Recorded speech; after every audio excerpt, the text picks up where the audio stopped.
Terima kasih. Saya sekarang mempersilakan Yang Berhormat Menteri di Jabatan Perdana Menteri Hak Ehwal Agama. Silakan. Terima kasih. Terima kasih Yang Di-Pertua. Assalamualaikum warahmatullahi wabarakatuh dan salam sejahtera. Tuan Yang Di-Pertua, sebagai pembuka bicara, izinkan saya meminjam kata-kata Nabi Allah Yaqub alaihissalam yang dirakamkan dalam Al-Quranul Karim.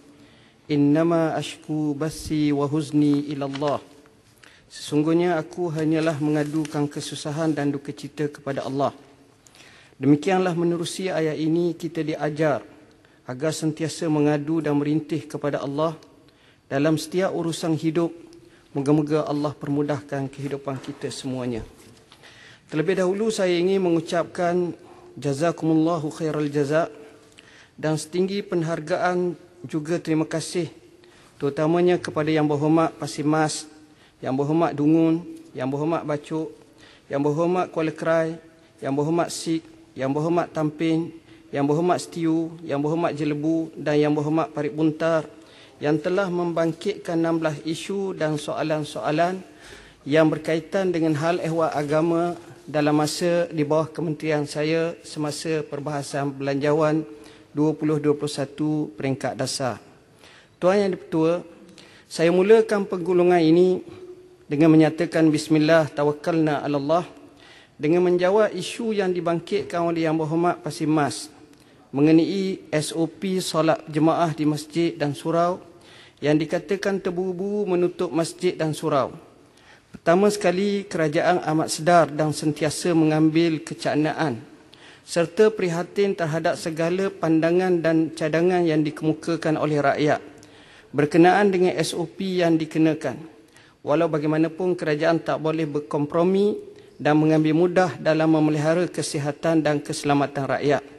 Justru kerajaan sentiasa mendengar nasihat KKM dan MKM bagi memastikan pembukaan masjid dan surau tidak bertentangan dengan usaha kerajaan untuk memutuskan rantaian COVID-19. Kaedah fiqh menyebut tasarruful imam ala ra'iyati manutun bil maslahah. Tindakan pemerintah terhadap rakyat hendaklah berasaskan kepada maslahah. Hal ini bukan sahaja dilakukan di Malaysia, tetapi juga dilakukan oleh negara-negara Islam yang lain berdasarkan pandangan institusi-institusi fatwa terkemuka dunia seperti Hay'ah Kibar Ulama Azhar, Kesatuan Ulama Muslimin Sedunia, Majma' Fiqh Islami Sedunia. Hatta pejabat menteri sendiri telah menerbitkan buku mengenai topik fiqh COVID-19 dan risalah Al-Bayan bertajuk isu penjarakan fizikal semasa solat berjemaah di masjid dan di surau, syarat dengan fakta dan hujah serta pandangan-pandangan mereka yang berkeahlian dalam agama. Mengenai SOP pembukaan masjid dan surau, saya telah mengambil inisiatif mengadakan mesyuarat khas Jawatankuasa Muzakarah Majlis Kebangsaan bagi Hal Ehwal Agama Islam MKI sejak awal penularan wabak COVID-19 berlaku. Sehingga kini sebanyak 9 kali mesyuarat khas telah diadakan. Dalam mesyuarat terakhir pada 2 November 2020, antara resolusi yang dipersetujui adalah kapasiti jemaah ketika solat Jumaat diperluas kepada 1/3 Dewan Solat Utama, manakala 30 orang bagi solat jemaah 5 waktu di masjid dan surau. Kanak-kanak berumur 8 tahun ke atas juga dibenarkan untuk hadir menunaikan solat Jumaat. SOP ini telah pun dilaksanakan di wilayah-wilayah persekutuan. Pelaksanaan ini di peringkat negeri yang lain pula adalah tertakluk kepada pihak berkuasa agama negeri masing-masing, memandangkan urusan agama terletak di bawah bidang kuasa negeri dengan perkenan Tuanku Sultan atau Raja.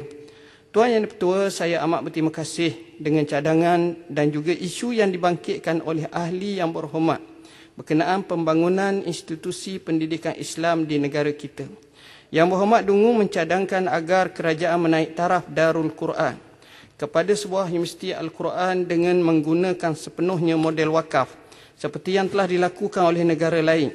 Untuk makluman Yang Berhormat, kerajaan menyambut baik cadangan tersebut dan sedang mengkaji dengan serius dan meneliti lanjut kaedah penubuhan Universiti Al-Quran berdasarkan dasar dan polisi sedia ada, di samping memastikan ia selaras dengan undang-undang wakaf yang akan dibentangkan dalam Dewan Mulia ini kelak. Berdasarkan pertanyaan yang berhormat Kuala Kerai pula mengenai peruntukan untuk sekolah agama, tahfiz dan pondok untuk belanjawan 2021. Suka saya nyatakan dan tegaskan bahawa kerajaan amat mengambil berat terhadap pendidikan dan masa hadapan kanak-kanak kita yang belajar di institusi tersebut. Ini terbukti menerusi peruntukan sebanyak RM29 juta bagi melaksanakan program pendidikan dan latihan teknikal dan vocational atau TVET di bawah KPT yang akan memberi manfaat kepada hampir 15,000 pelajar institusi tahfiz dan sekolah pondok. Mengenai peruntukan khusus kepada sekolah agama rakyat, tahfiz dan sekolah pondok, kerajaan memperuntukkan sebanyak RM100 juta di bawah komponen selenggara semua jenis sekolah yang berjumlah keseluruhannya RM800 juta sebagaimana yang dibentangkan dalam ucapan belanjawan 2021 oleh Yang Berhormat Menteri Keuangan. Ini secara tidak langsung menjawab persoalan Yang Berhormat Tamping, adakah terdapat bantuan kerajaan terhadap institusi pendidikan Islam bukan milik kerajaan? Ini kerana institusi pendidikan Islam bukan milik kerajaan seperti institusi pendidikan swasta yang berdaftar dengan pemegang taruh stakeholder di negeri masing-masing turut menerima manfaat daripada peruntukan tersebut insya-Allah. Berhubung isu yang diusulkan oleh Yang Berhormat Sik supaya kerajaan mengkaji semula penjawatan penyelia kafar pembantu hal ehwal Islam grade S19 agar dinaik taraf ke jawatan tetap penolong pegawai hal ehwal Islam grade S29. Untuk makluman ahli Yang Berhormat, JAKIM sedang mengkaji jawatan seramai 383 orang penyelia kafar berstatus Contract of Service grade 19 S19 untuk diberi pengiktirafan. Skim penjawatan yang lebih sesuai dengan beban tugasnya iaitu di bawah skim penolong pegawai hal ehwal Islam grade S29 secara Contract of Service. Berkenaan dengan Yang Berhormat setiu agar kerajaan menaik taraf. Yang Berhormat Menteri, saya ingin mohon sikit penjelasan. Ya. Terima kasih Yang Berhormat Menteri. Saya ingin bertanya lanjut berkaitan dengan kelas kafar ataupun pengajian ataupun yang diumumkan oleh JAKIM bahawa ujian UPKK kelas kafar ini untuk tahun 5 2020 akan ditangguh ke bersama dengan pelajar tahun 5 2021 ya. Maksudnya tahun ini tidak ada ujian UPKK dan dibawa tangguh ke tahun depan. Adakah pihak JAKIM ingin menilai balik keputusan ini kerana pelajar-pelajar tahun 5 2020 ini akan bertemu dengan peperiksaan UPSR di sekolah kebangsaan dan mungkin juga akan ada sedikit masalah di antara pelajar itu yang akan mengambil dua peperiksaan di tahun yang sama. Terima kasih. Okey, terima kasih. Masalah ini saya akan mengambil satu kecanaan dan perbincangan secara lanjut akan diberikan jawapan kepada isu ini insya-Allah. Berkenaan cadangan Yang Berhormat setiu agar kerajaan menaik taraf guru kafar yang berkhidmat lebih 10 tahun diberikan status guru tetap berpencen. Untuk makluman ahli Yang Berhormat, JAKIM sedang mengkaji pewujudan jawatan tetap guru kafar melalui projek rintis yang dijangka akan dilaksanakan setelah mendapat kelulusan pihak berkaitan. Projek ini akan melibatkan seramai 120 orang guru di 12 buah sekolah di wilayah Persekutuan, Sabah, Kelantan dan juga Pahang. Melalui projek ini, guru kafar akan dibayar allowance setaraf dengan DG29. Kerajaan berharap projek rintis ini dapat menjadi penanda aras untuk kerajaan mewujudkan penjawatan tetap dan berpencen kepada guru kafar pada masa akan datang insya-Allah. Suka saya tegaskan tugas guru amatlah mulia dan kebajikannya akan sentiasa dibela. Bak kata pujangga Osman Awan, dialah pemberi paling setia, tiap akar ilmu miliknya, pelita dan lampu segala untuk manusia sebelum jadi dewasa. Tuan Yang Dipertua, saya amat tertarik dengan persoalan Yang Berhormat Tamping. Berkenaan sejauh mana kementerian sudah berpuas hati dengan silibus pengajian guru takmir di masjid-masjid dan surau-surau. Untuk makluman Yang Berhormat, kerajaan sentiasa mengemas kini dan menambah baik kurikulum atau silibus kelas pengajian takmir. Kurikulum yang dibangunkan adalah berdasarkan kepada kehendak dan keperluan semasa serta tahap pendidikan masyarakat. masyarakat. Hal ini berdasarkan asar yang menyatakan khatibun nas ala qadri ukulihim. Maksudnya sampaikanlah ilmu atau apa-apa maklumat kepada manusia mengikut tahap kefahaman mereka. Bagi memastikan impak dan nilai tambah ini tercapai, Pegawai Penyelaras Takmir Negeri dan Penyelaras Pentadbiran Masjid Daerah PPMD sentiasa menjalankan pemantauan terhadap respon balas pengajian takmir. Hasil dapatan pemantauan ini akan dibentangkan kepada Jawatankuasa Penyelarasan dan Program Pelaksanaan Program Takmir Masjid dan Surau seluruh Malaysia bagi mendapatkan ulasan dan syur kepada outcome dan output pengukuhan dan pengimarahan takmir seluruh Malaysia. Tuan Yang Ketua Yang Berhormat Jelebu ingin mengetahui sama ada JAKIM mempunyai sebarang peranan bagi menentukan isu halal dan haram sesuatu vaksin. Untuk makluman Yang Berhormat, Mesyuarat Muzakarah Majlis Kebangsaan bagi Hal Ehwal Agama Islam Malaysia telah menjelaskan hukum harus bagi penggunaan vaksin selari dengan kaedah pencegahan yang dianjurkan. Islam berteraskan prinsip maqasid syariah iaitu menjaga nyawa atau hifzun nafs. Dalam isu perubatan, ulama sepakat bahawa makanan termasuk ubat-ubatan mestilah terdiri daripada bahan yang baik, tayyib dan halal serta tak mempunyai unsur-unsur yang memudaratkan kesihatan badan dan akal manusia. Namun terdapat kelonggaran atau rukhsah menggunakan sumber yang haram dalam kes darurat yang boleh mengakibatkan kematian dan juga penyakit kronik sebagaimana yang disebut ad-darurat tubihul mahzurat. Sedangkan sumber halal tak diperolehi. Isu ini akan sentiasa dikaji dan diangkat ke Mesyuarat Muzakarah MKI mengikut keperluan dari semasa ke semasa. Tuan Yang Ketua, berkaitan isu wakaf, saya berterima kasih kepada Yang Berhormat Dungu atas cadangan melibatkan keanggotaan daripada pelbagai bidang dalam Jawatankuasa Pelang Induk Wakaf Nasional yang akan ditubuhkan. Untuk makluman ahli yang berhormat, saya ingin tegaskan isu wakaf adalah agenda yang akan diangkat sebagai nadi ekonomi dan pembangunan negara. Justru Pelang Induk Wakaf Nasional atau PIWN akan merangkumi semua aspek pembangunan bermula dari kaedah pembiayaan sehingga pengurusan dan penjanaan dana daripada aset-aset wakaf. Memandangkan ia akan menjadi dokumen rujukan semua pihak berkepentingan dalam pembangunan wakaf di Malaysia. Jawatankuasa yang ditubuhkan akan melibatkan Majlis Agama Islam Negeri dan semua pakar dalam bidang masing-masing seperti pakar, para akademik, pemain industri dan juga agensi berkepentingan wakaf yang mempunyai kepakaran dalam bidang syarak, undang-undang, percukaian serta kewangan Islam. Tuan Yang Ketua, seiring dengan isu wakaf adalah isu zakat. Yang Berhormat Parik Buntar ingin mengetahui tentang penyelarasan maklumat kutipan zakat seluruh negara bagi mempertingkatkan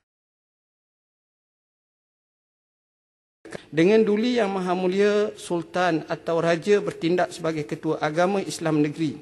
Manakala bagi wilayah Persekutuan Sabah, Sarawak dan Pulau Pinang, maka Seri Paduka Baginda Yang Pertuan Agong adalah bertindak selaku Ketua Agama Islam termasuk Melaka.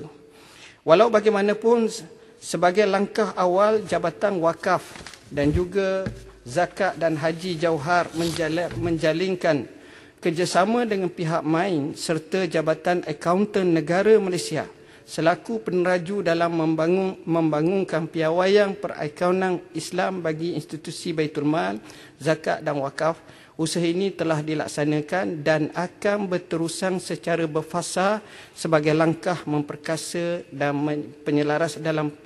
menyelaraskan urusan zakat di negara ini, insya-Allah.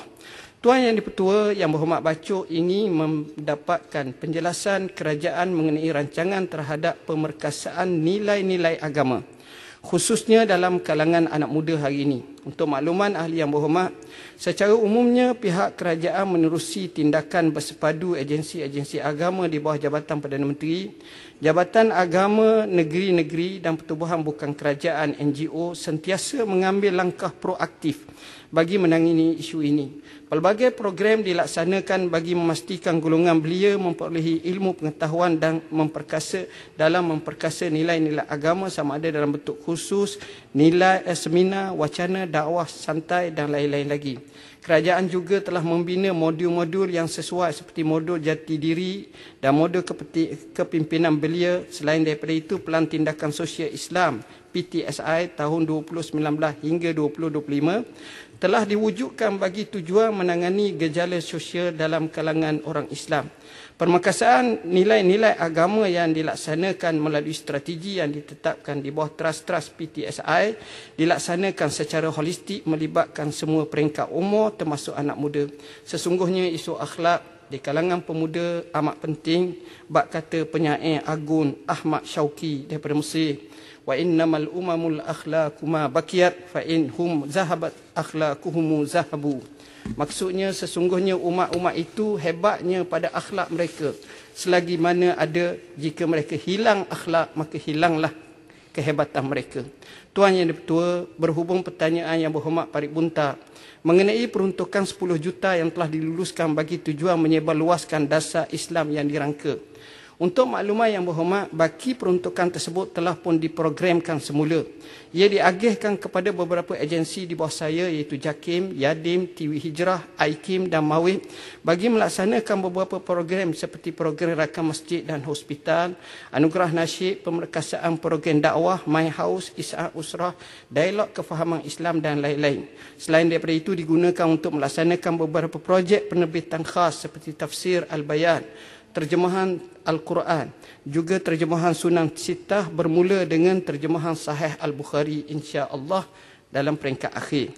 Yang berhormat Parit Bunta juga ingin mengetahui status pelaksanaan Akta Profession Guaman Syar'i yang telah diluluskan oleh Parlimen sebelum ini. Untuk maklumat yang berhormat, Akta Profession Guaman Syar'i wilayah-wilayah Persekutuan 2019 Akta 814 masih belum dikuatkuasakan kerana terdapat beberapa perundangan subsidiari dalam bentuk kaedah-kaedah yang perlu digubah terlebih dahulu dan dikuatkuasakan serentak dengan Akta 814. Sehubungan dengan itu, kerajaan telah memberikan mandat kepada Persatuan Peguam Syar'i Malaysia PGSM dan PGSM Cawangan Wilayah Persekutuan untuk sama-sama melaksanakan perkara-perkara ke arah merealisasikan penguatkuasaan Akta 814 termasuk penggubalan kaedah-kaedah tersebut.